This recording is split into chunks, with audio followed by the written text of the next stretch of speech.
dilandasi niat dan juga kepercayaan diri. Nah, seberapa kepercayaan diri? Tentu karena saya sudah berpengalaman.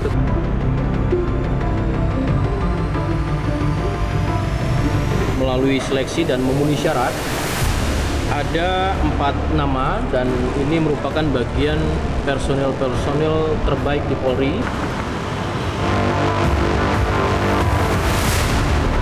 Mulai dari sisi integritas, jangan sampai ada orang-orang yang punya cacat integritas baik etik apalagi pidana lolos.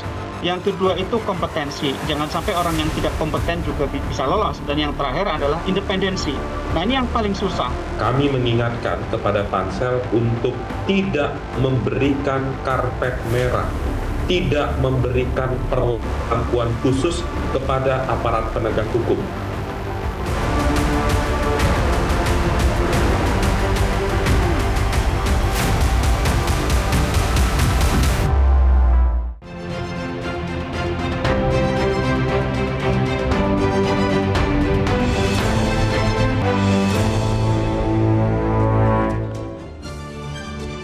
Halo, selamat malam pemirsa. KPK dirundung masalah bertubi-tubi mulai dari ulah pegawainya hingga ke kontroversi para pimpinannya.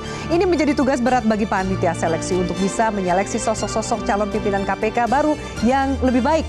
Catatan kritis terhadap pimpinan KPK periode ini harus menjadi pijakan bagi Pansel, DPR, bahkan Presiden memilih para pegawai anti korupsi yang berkualitas, berintegritas demi pemberantasan korupsi di tanah air. Inilah panggung demokrasi pada malam hari ini, seleksi pegawai anti korupsi tanpa koneksi. Bersama saya Afiani Malik.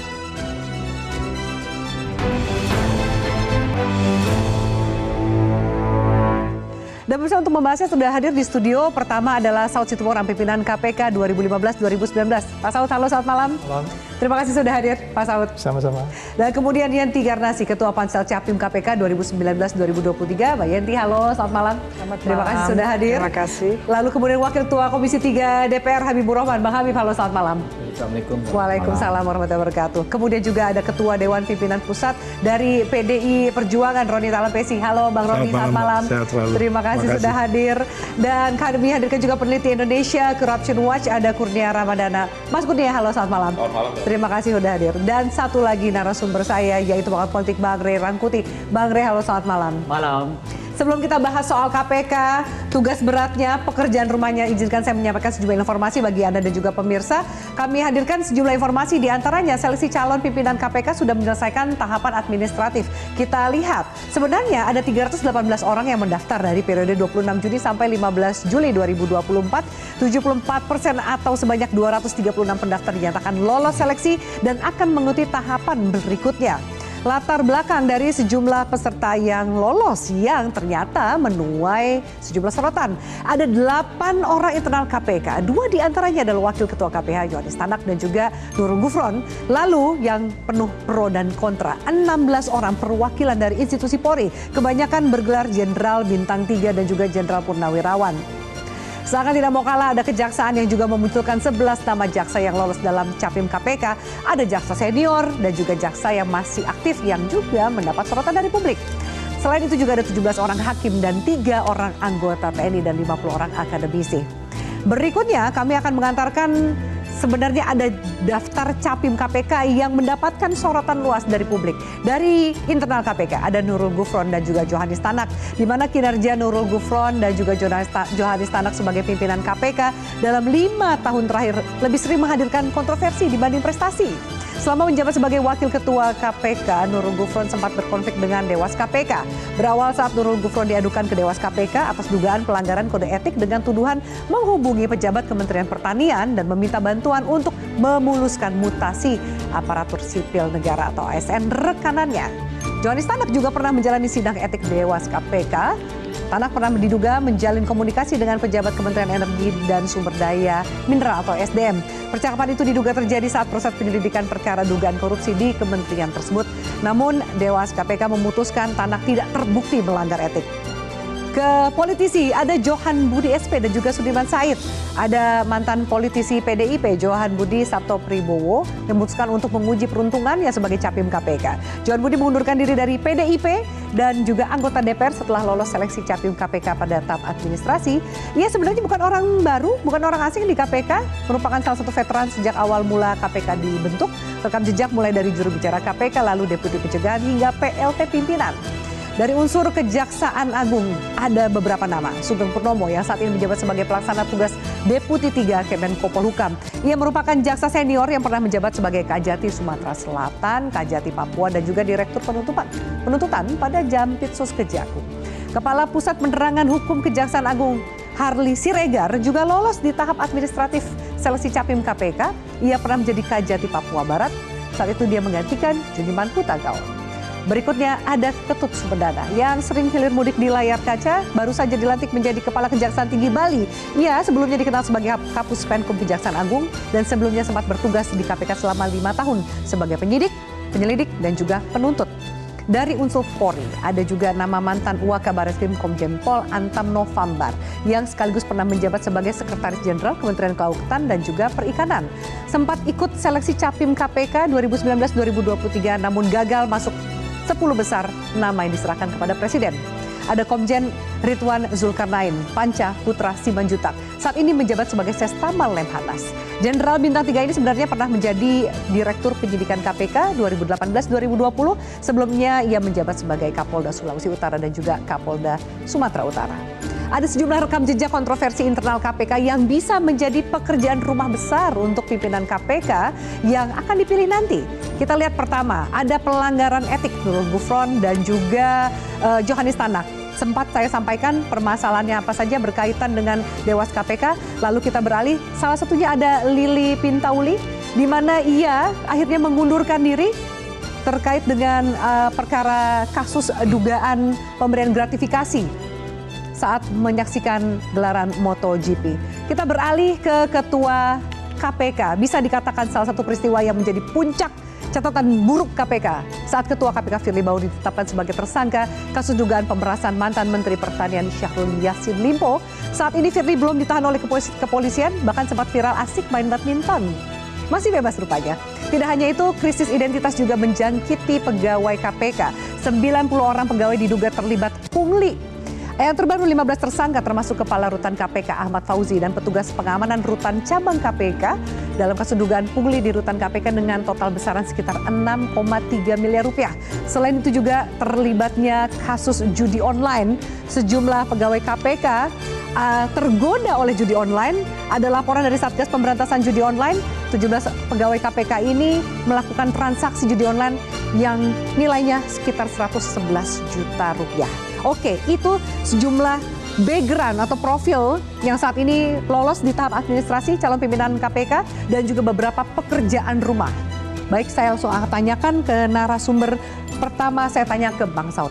Bang Saud sebagai mantan pimpinan KPK, pendapat Anda nih ya, ini semua narasumber silakan menambahkan. Pendapat Anda soal catatan nih ada 2 komisioner KPK yang kembali mendaftarkan diri. Raportnya mereka gimana sih? Udah cocok untuk mendaftarkan melanjutkan pemerintahan atau gimana?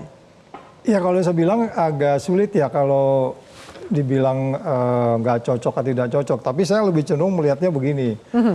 Bahwa sudah terbukti bahwa undang-undang itu kan merusak KPK menjadi seperti yang kita lihat sekarang dan merusak Republik jatuh ke angka 34. Ya di bawah Timor Leste. Yeah. Jadi itu kan sesuatu yang kemudian kita mau memilih orang. Bisa nggak dia memiliki passion yang mengubah angka 34 itu untuk kemudian nanti berubah gitu. Nah kalau tadi Mbak Api tanya 2 orang itu ya kan sudah terbukti bahwa mereka bermasalah. Kalau di periode saya dulu tuh biasanya langsung dicoret tuh. Tapi nggak tahu nanti nyoretnya periode pertama Mbak Yenti. Waktu zamannya Mbak Yenti saya nggak tahu main coret kayak gitu. Tapi periode pertama dulu ada berita gitu langsung dicoret. Oke. Saya kan 2 kali. Ini nggak mungkin dicoret karena udah lolos kan, bahkan daftar lagi nih. Ya itu ya makanya kan? Maksud saya karena begini. Ini kan sebenarnya kita kan memilih orang yang memiliki risiko semua nih. Semua yang datang ini memiliki risiko, baik itu dia bekas polisi atau masih menjabat di polisi, di jaksa, dan di KPK itu memiliki risiko yang saya sebut sebagai potensi untuk diremot. Karena memang sudah terbukti bahwa banyak case-case yang muncul belakangan ini menimbulkan kecurigaan mereka tidak sustain, tidak konsisten di dalam melaksanakan penegakan hukum. Oke. Jadi kalau Mbak Api tadi tanya, semua orang yang masuk ini memiliki resikonya masing-masing. Tetapi risikonya menjadi lebih besar ketika panselnya seperti yang kita kenal sekarang ini gitu loh. Kenapa pansel yang sekarang? Ya, kita nggak yakin juga. Kan kita berharap orang yang datang ke KPK itu antara dirinya dengan Tuhannya. Iya dong, kalau nggak dia di remote gitu. Nah sekarang pansel ini sekarang datang nggak dengan Tuhannya? Atau dengan majikannya?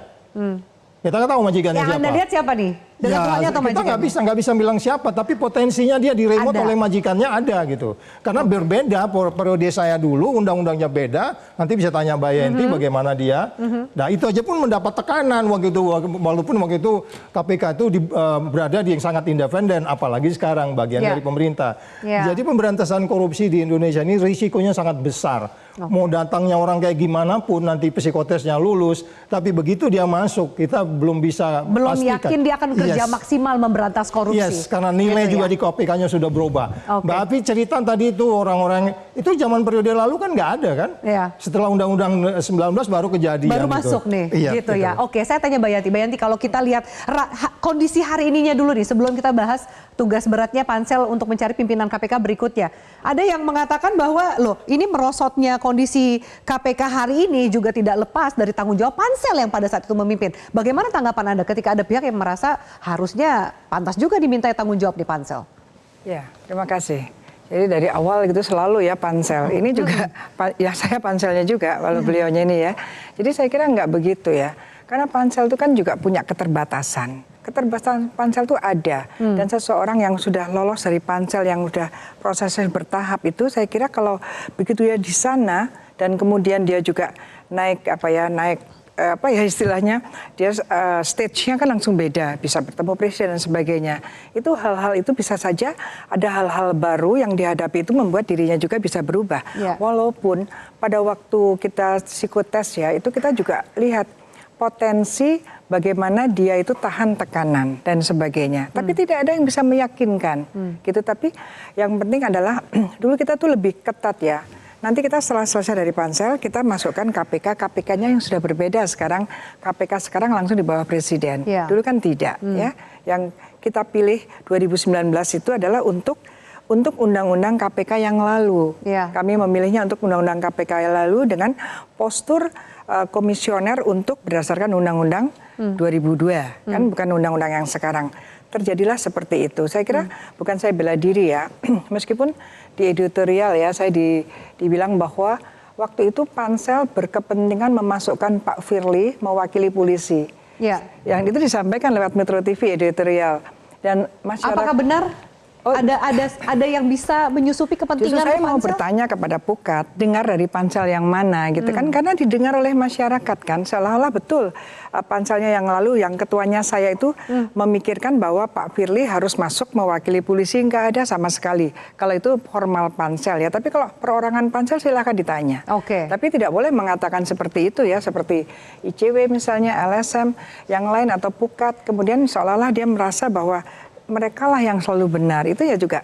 Tapi kan kalau Firly kita tahu punya catatan yang buruk saat kemudian masih jadi Kapolda. Saya kutip sebentar statement Bang Kurnias, karena habis ini saya minta tanggapan dari Mas Kurnia. Anda pernah mengatakan pansel yang sekarang jangan sampai seperti praktik pansel sebelumnya menghasilkan komisioner bermasalah. Seperti contohnya mantan Ketua KPK. Anda melihat bahwa kualitas dari pimpinan KPK hari ini juga tidak terlepas dari ada Presiden, ada pansel dan juga Komisi 3. Ya, Mbak Afi, pimpinan KPK periode 2019 sampai 2024 adalah pimpinan KPK terburuk sepanjang masa KPK berdiri.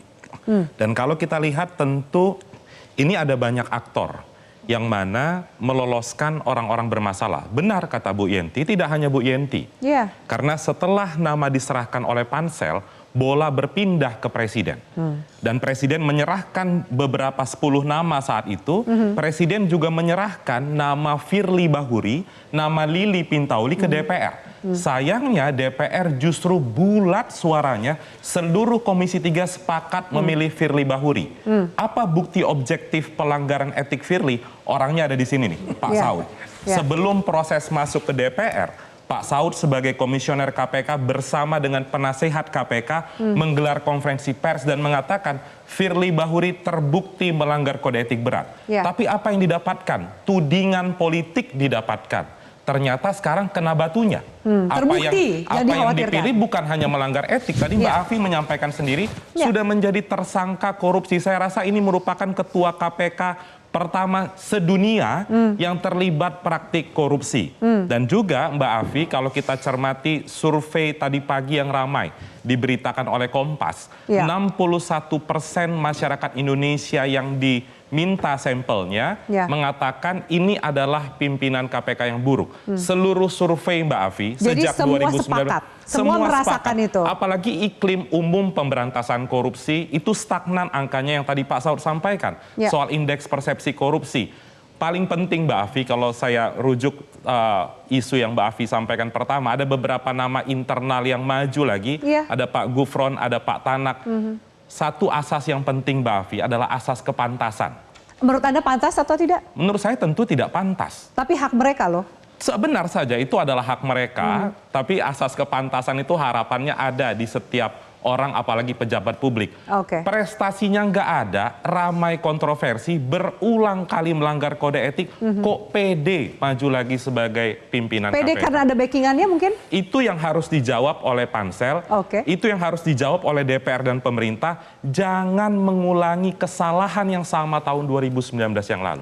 Baik. Gitu, Mbak Afi. Terima kasih Mas Kurnia. Kita harus jeda, nanti kita tanya, lalu benarkah ada lobby-lobby politik dan juga campur tangan dari partai politik dalam menentukan siapa yang akan maju menjadi pimpinan KPK? Pemirsa, usai jeda tetaplah bersama kami.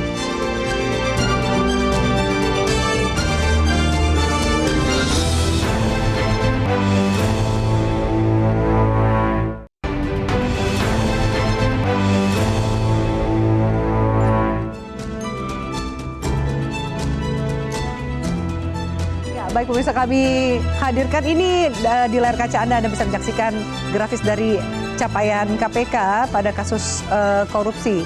Dan terakhir kami tampilkan di Oktober 2023, kita lihat grafiknya memang tengah menurun.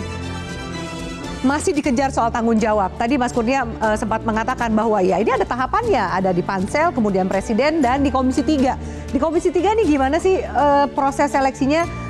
Kalau ditanya juga Komisi 3 harusnya bertanggung jawab ketika melihat hasil dari fit and proper testnya seperti ini, gimana tuh Bang Habib? Komisi 3 yang mana dulu nih?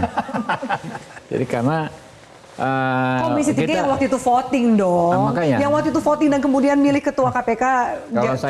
Kalau kita Komisi 3 yang saat ini ada di persimpangan karena tidak terlibat di yang periode lalu dan sebagian mungkin tidak akan terlibat di pemilihan yang akan datang besok. Cuma saya hanya bilang aspek pengawasan yang kami lakukan selama ini. Saya mungkin punya sudut pandang yang sedikit berbeda dari teman-teman. Satu hal, institusi apapun di periode 5 tahun ini pasti berhadapan dengan masalah yang namanya pandemi COVID. Di sekitar hampir 2 tahun itu semua lembaga, kementerian dan lembaga itu kinerjanya pasti nggak maksimal. Yang kedua, ada hal-hal lain yang sebetulnya menurut saya tidak terlihat terlalu gamblang oleh publik, tapi kami bisa melihatnya cukup bagus. Di luar penindakan yang tetap ada, di situ ada aspek edukasi dan aspek pencegahan yang menurut kami di periode ini cukup baik, pencegahan dan edukasi. Banyak hal yang sebelumnya saya nggak notice dilakukan atau tidak di periode sebelumnya, di periode ini cukup dimaksimalkan. Di mana misalnya KPK periode ini mendorong semacam pembekalan kepada partai politik, hampir di seluruh daerah, juga ke. Lama itu, Pak. Saya nggak tahu, tapi kayaknya cerdas berintegritas itu 2009. lebih karena saya di DPR yang baru ini, Pak Saud saya melihat lebih terasa di periode ini, macam-macam satu edukasi, kemudian juga pencegahan. Pendampingan dan lain sebagainya, menurut saya cukup baik. Nah, kerja-kerja seperti ini memang kurang mendapat porsi pemberitaan dibanding kalau memang dibandingkan dengan misalnya OTT, ya penangkapan, pengungkapan kasus. Dan kalau saya melihat di periode ini tetap berjalan juga penindakan. Coba, misalnya dari unsur politis, kita bicara ini ditentukan oleh partai politik, tapi de facto hampir semua partai politik nih ada yang kena di periode ini. Ya. Coba deh. Ketua KPK-nya aja kena. Iya, enggak. Artinya, kita bahas komisionernya nih. Enggak, nanti dulu. Kan kita harus diskusi soal apakah ini di remote atau tidak oleh partai politik. Iya. De facto hampir semua partai politik di periode ini kena ya. Apa namanya, mau menteri dari partainya yang sedang berkuasa ya, atau yang baru masuk berkuasa, yang memang di luar kekuasaan kena ya. Begitu juga kalau kita bicara kepala daerah, Mbak Afi, lebih lebih banyak lagi. Nah, memang ada semacam kontroversi seperti dispute antar pimpinan dengan Dewas. Ya, ini juga kalau saya kemarin raker ya, kita undang Dewas, keras sekali Dewas itu ya, bilang bahwa ini undang-undangnya tidak ideal. Kenapa? Karena tidak memberikan kewenangan yang tegas kepada Dewas. Ya. Lalu besoknya dijawab oleh Capim, minggu depannya Capim bicara yang menurut saya agak berbeda dengan Dewas. Nah, inilah saya sampaikan pada saat itu bahwa memang kita ini baru sekali punya Dewas, ya.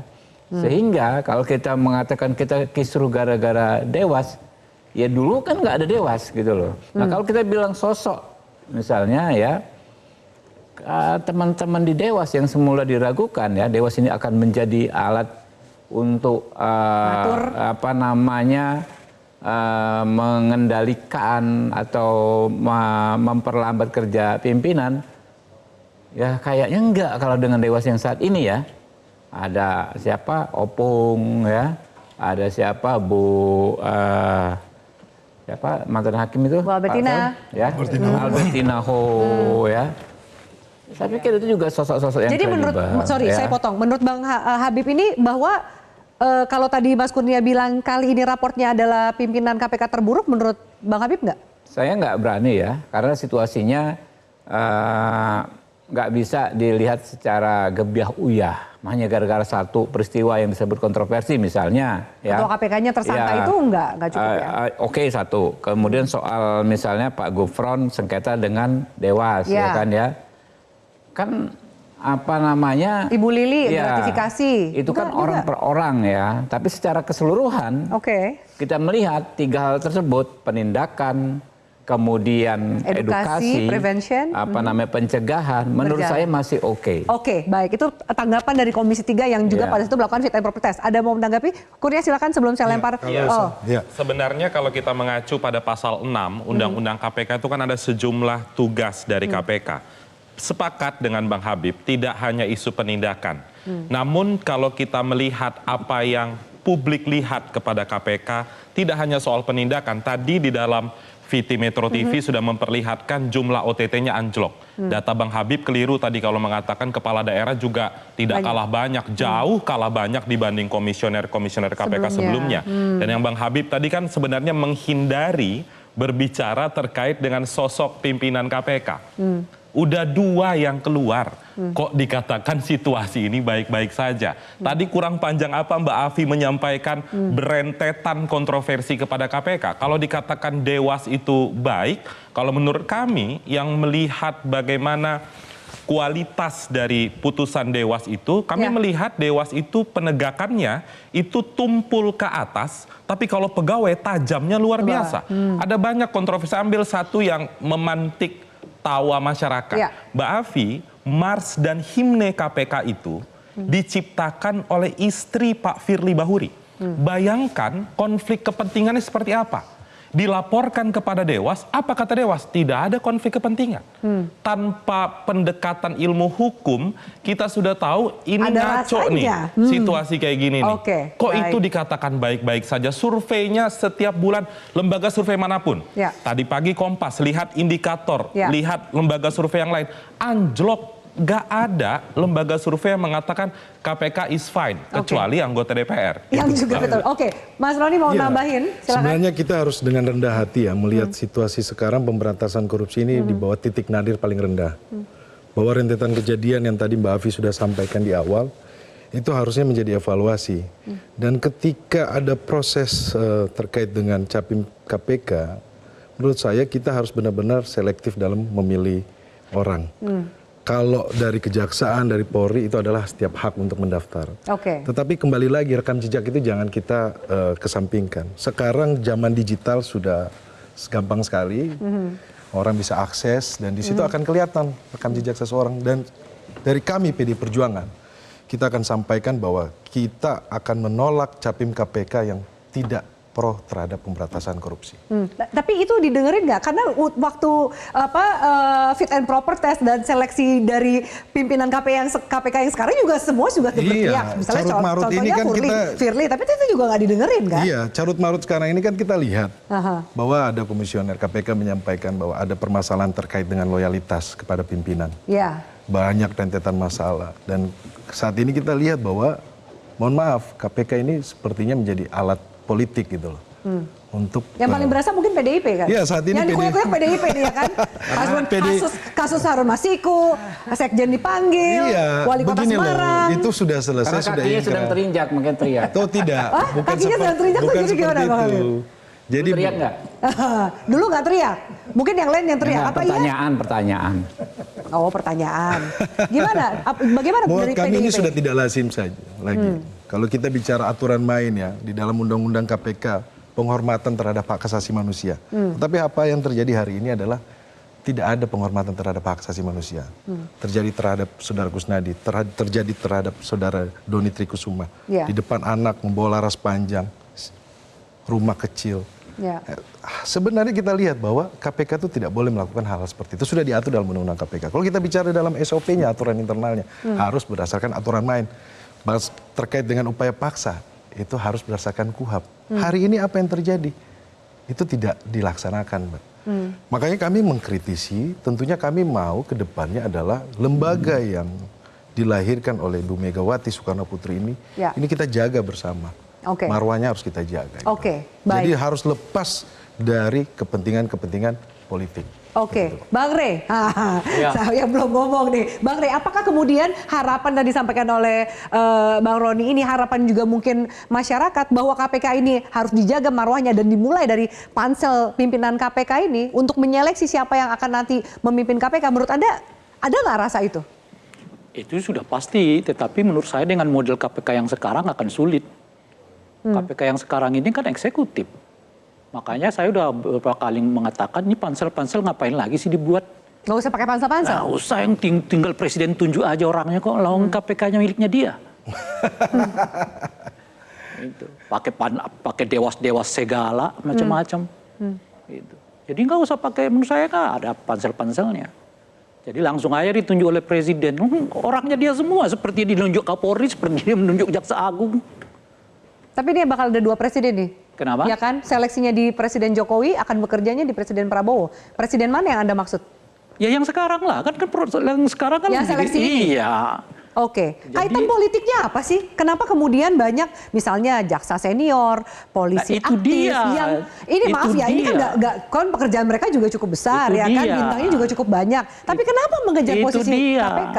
Ya karena karena posisi KPK ini kan posisi yang nguntungin khususnya kepada eksekutif dengan desain yang seperti sekarang kan.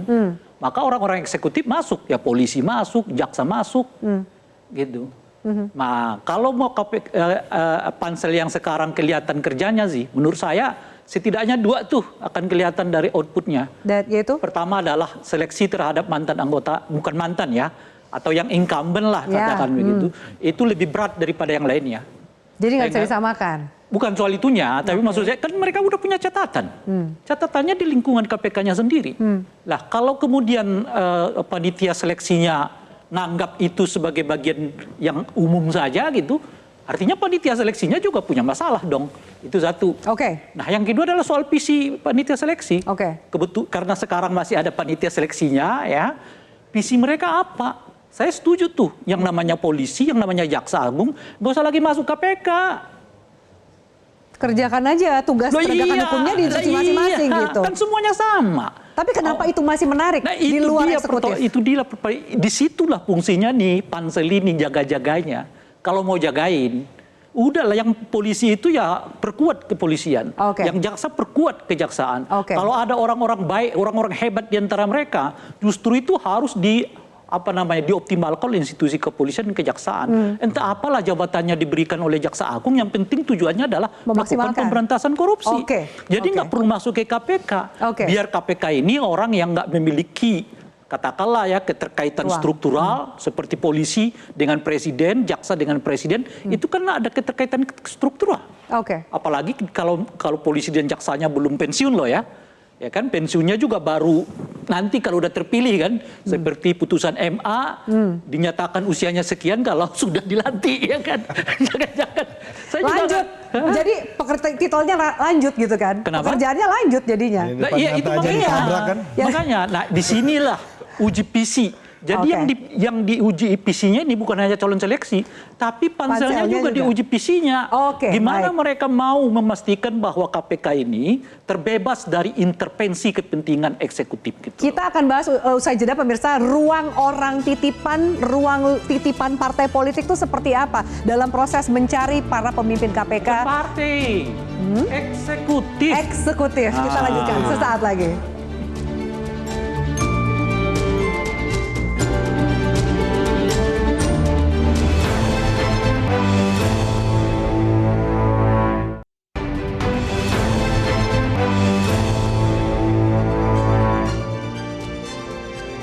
Oke, baik, kami lanjutkan. Bang Saud, seperti apa sih mungkin kalau kita tadi juga mencoba membaca statement yang disampaikan oleh Bang Rey dan juga mungkin media massa, kritisnya itu adalah hati-hati loh dengan orang titipan. Orang titipan eksekutif malah tadi Bang Rey sampaikan. Paling dominan adalah eksekutif. Paling dominan adalah eksekutif. Dan kan yang daftar ini kan nggak mungkin nggak izin bosnya gitu karena masih aktif. Anda lihat permainan itu seperti apa sih? Iya, kompleksitasnya kan sebenarnya memang sudah given bahwa dia memang harus lewat pansel, kemudian lewat presiden, baru ke Komisi 3. Itu udah undang-undang, kalau nggak itu kita langgar gitu.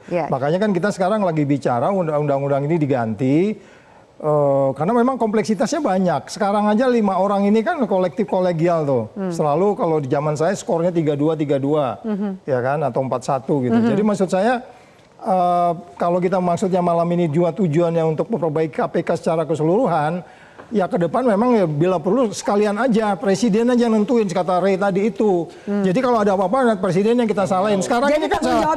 Ibu Yenti disalahin, Komisi 3 disalahin. Sekarang kan jadi susah gitu loh. Makanya sebenarnya kalau memang mau udah dituntut oleh presidennya sekalian supaya kita bisa gantung presidennya gitu kan. Jadi bahwa memang pemberantasan korupsi nggak jalan karena yang kamu pilih sekarang Ibu Yenti nggak bisa disalahin, Komisi 3 nggak bisa disalahin. Apalagi pansel atau panitia psikotes. Psikotesnya juga kan kita nggak pernah lihat.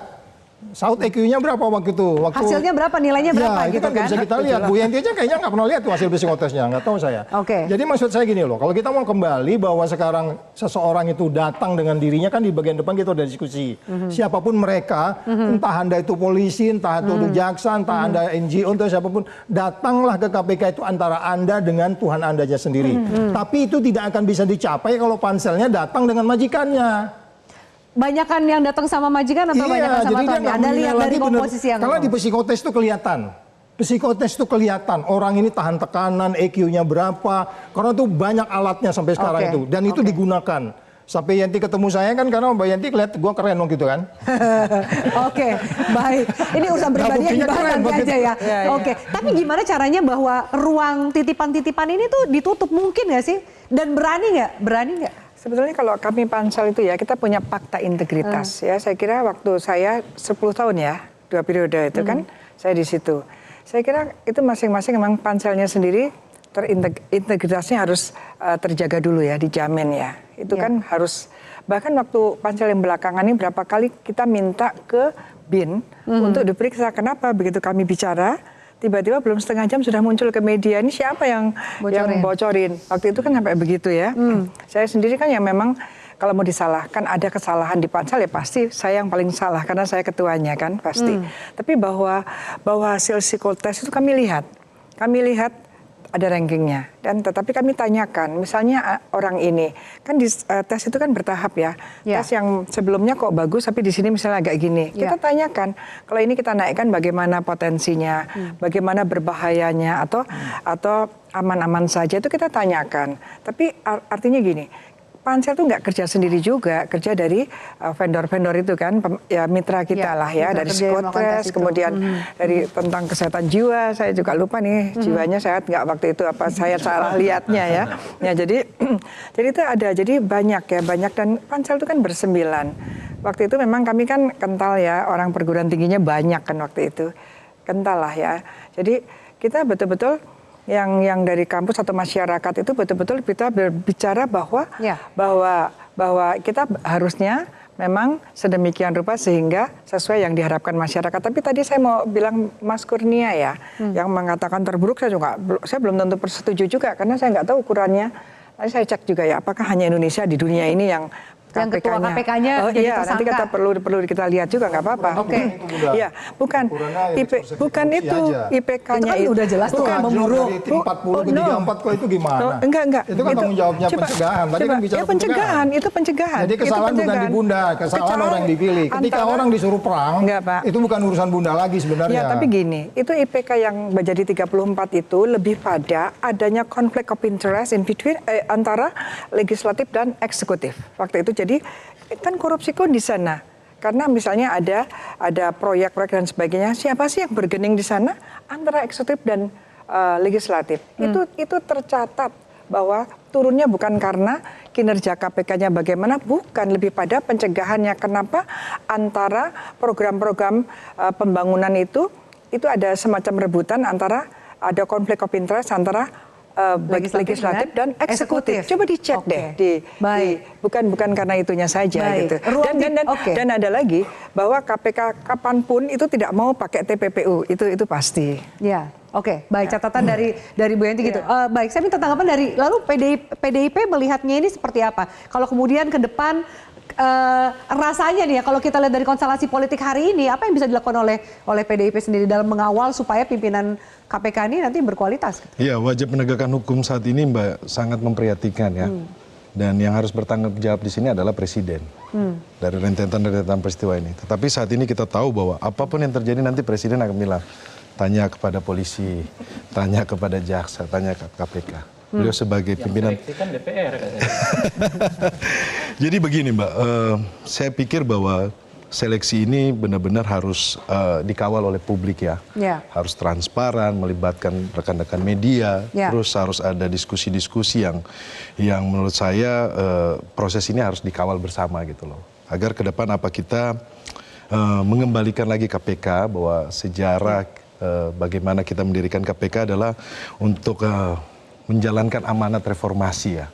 Tapi kalau saat ini kan sangat jauh sekali seperti itu. Dan saya pikir bahwa harus melibatkan semua pihak. Sehingga kritik-kritik terhadap pansel calon pimpinan KPK, kemudian ada hal-hal permasalahan, ini harus dikawal bersama. Salah satu yang jadi catatan Mas Kurnia adalah loyalitas kalau kemudian menyoroti calon pimpinan KPK dari institusi. Loyalitas mereka terhadap institusi asalnya tuh jangan-jangan lebih besar dibandingkan dengan KPK-nya sendiri. Itu juga jadi catatan teman-teman ICW. Iya, Mbak Afi. Itu menjadi catatan kami dan saya sepakat betul dengan apa yang disampaikan oleh Bang Rey tadi. Kalau memang, karena kan kemarin kepolisian itu konferensi pers mengatakan ini adalah kader-kader Polri terbaik. Begitu juga Kejaksaan Agung mengatakan kader-kader terbaik. Mari kita lihat bagaimana sebenarnya kualitas penegakan hukum pemberantasan korupsi yang dilakukan oleh kepolisian dan kejaksaan. Apakah sudah baik atau belum? Kalau belum, ya ini saja yang diberdayakan di kepolisian. Jangan kasih ke Untuk KPK apa orang dikirimkan terbaiknya ke Kuningan? Ini kan orang-orang terbaik versi Kapolri. 4 orang, 5 orang dari Jaksa Agung. Ini saja dibenahi, yang kejaksaan di Jampitsus, yang di kepolisian itu di Bareskrim Polri, di Direktorat Tipikor. Tidak usah capek-capek untuk mengirimkan orang ke KPK. Dan juga Mbak Afi, memang kalau kita membaca undang-undang KPK itu disebutkan hanya mundur dari jabatannya. Kami ingin naikkan 1 oktav bunyi undang-undang itu. Dan ini menjadi tantangan jika nanti tetap ada kader dari penegak hukum yang ke KPK, apakah mereka berani untuk tidak hanya meninggalkan jabatan, tapi meninggalkan institusi lamanya. Penting tadi yang Pak Saud sampaikan, kita butuh figur-figur yang independen. Kita butuh orang-orang yang ketika dia hengkang dari KPK, tidak berpindah loyalitasnya. Apalagi Mbak Afi, di putusan MK tahun 2016 pada saat Pak Saud masih menjabat, ada putusan MK menarik terkait dengan KPK dibuka lebar-lebar pintunya untuk merekrut penyidik independen. Tidak harus bergantung pada institusi manapun, termasuk kepolisian. Jadi Mbak Afi, bagi kami ini penting, jangan sampai, karena Mbak Afi selama ini selalu ada mitos di KPK. Mitosnya itu apa? KPK harus diisi pimpinannya oleh penegak hukum. Bagi kami itu mitos, Mbak Afi. Kalau dulu di tahun 2003-2004 tentu kita butuh Polri. Karena yang tahu proses penyelidikan-penyidikan adalah kepolisian. Ini udah 20 tahun, transfer knowledge-nya sudah berjalan. Maka jadi dari itu harus, kan? Tidak harus, akan tapi memang kita hormati hak mereka. Ini menjadi catatan penting bagi Pansel, jangan berikan karpet merah kepada institusi tertentu. Perlakukanlah mereka sama antara penegak hukum, pejabat publik, anggota DPR, atau masyarakat biasa. Baik. Kita harus jeda pemirsa, kami akan lanjutkan pembahasan ini usai jeda berikut ini. Tetaplah bersama kami.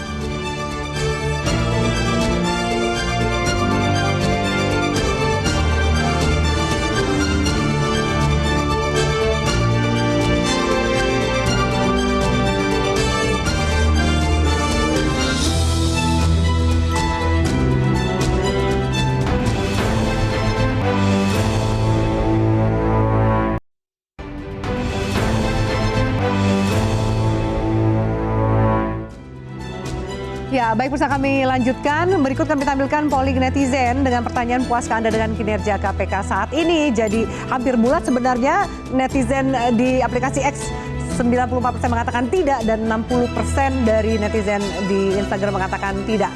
Jadi kurang lebih memang banyak pihak yang merasa tidak puas akan kinerja KPK saat ini. Dan menurut Anda, apakah unsur politis dalam pemilihan calon pimpinan KPK terjadi? Ini lebih bulat lagi, 91% dan 94% netizen di aplikasi X dan juga Instagram mengatakan ada unsur politis dalam pemilihan calon pimpinan KPK. Terakhir, menurut Anda bagaimana nantinya masa depan KPK di era Prabowo Gibran? Sayang sekali, karena angka tidak kepuasannya tinggi, 61% dan 90% netizen mengatakan sepertinya tidak banyak perubahan. Yang ini yang mau saya tanyakan lebih jauh. Nah, nyambung di polling ini gimana nih Bang Habib dari Komisi 3 dan juga Anda dari fraksi Gerindra? Apa yang bisa dilakukan ketika tanda kutip ketidakpuasannya tinggi, lalu ada juga mungkin dugaan titipan unsur politis dan lain-lain. Sementara ini KPK yang saat ini diseleksi akan bekerja di bawah pimpinan pemerintahan Pak Prabowo.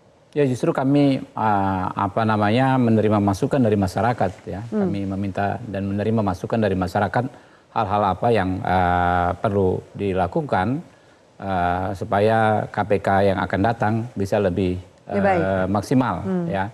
Saya pikir dalam setiap hal kita selalu punya banyak sudut pandang, di mana setiap sudut pandang belum tentu mutlak benarnya ya. Kami tentu punya pendapat, teman-teman lembaga swadaya masyarakat punya pendapat ya. Kita sambil proses berjalan ya, kita pengen cari formula yang terbaiknya nanti seperti apa. Kami tentu nggak mau sesumbar ya. Apalagi mengklaim pihak yang lebih baik lalu menyalahkan pihak lain lebih buruk.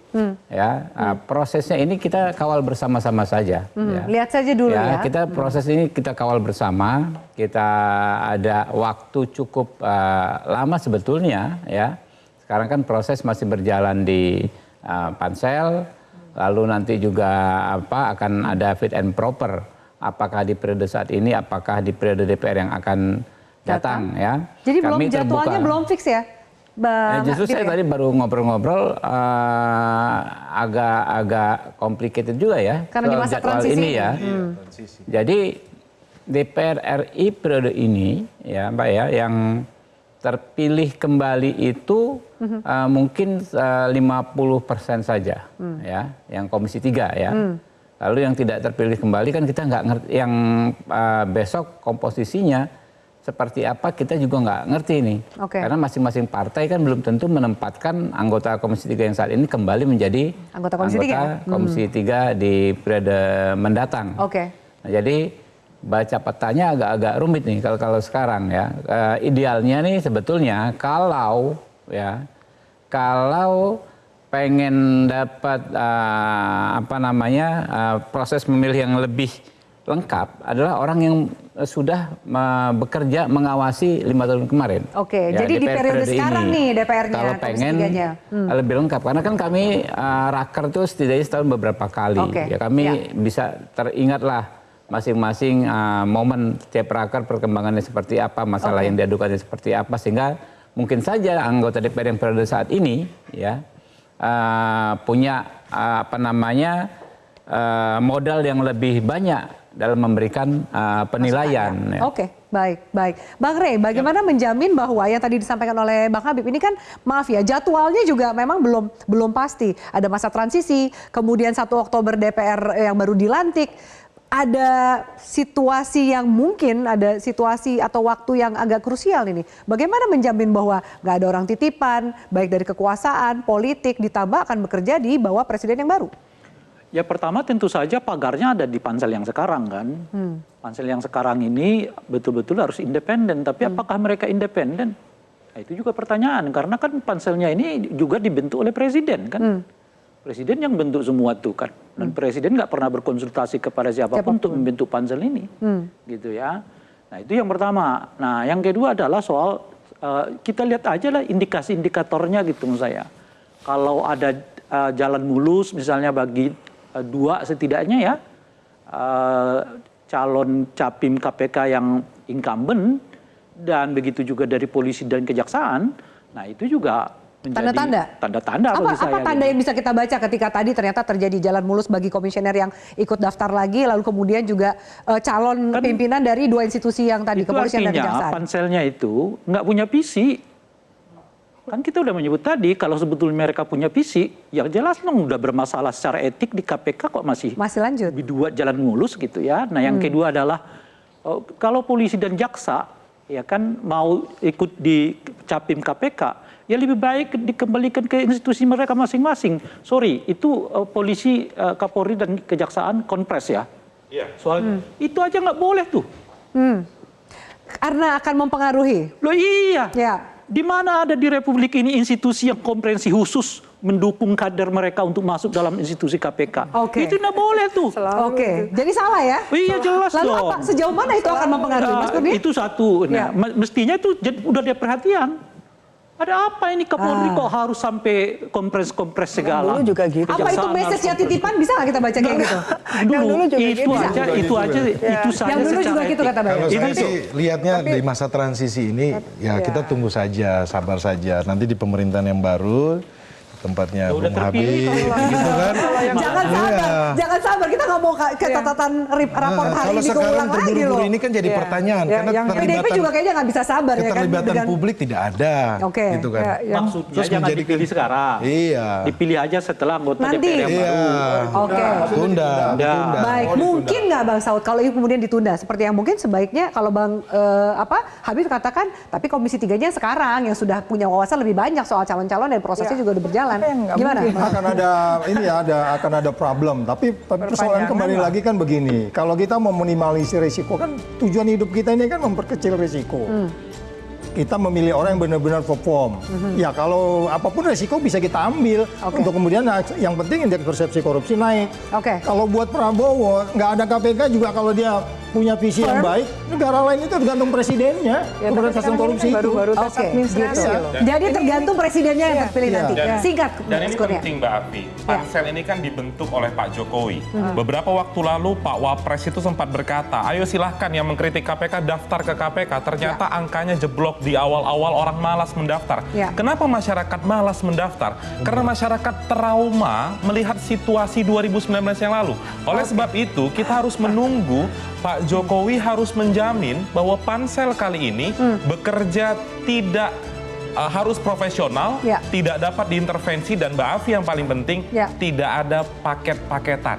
Karena kita sering mendengar paket-paketan itu, Oke. dan itu yang harus dijawab oleh pansel bentukan Pak Jokowi tahun 2024. Kita nantikan apakah jawaban sesuai dengan harapan Mas masyarakat. Kurnia, Terima kasih banyak. Mas Kurnia nggak suka mohon sekali maaf, sama sorry. KPK. Enggak, Ya, saya nggak kita bisa. harus Ini kok tutup diserang Mas diskusi ini. Kurnia Kita terus lanjutkan ya. mungkin diskusi secara off. Terima kasih banyak pemirsa. Semoga juga harapan dari semua masyarakat untuk anti korupsi bisa terjawab dari hasil pemilihan calon pimpinan KPK mendatang. Saya Firman Kudri, selamat malam, sampai jumpa.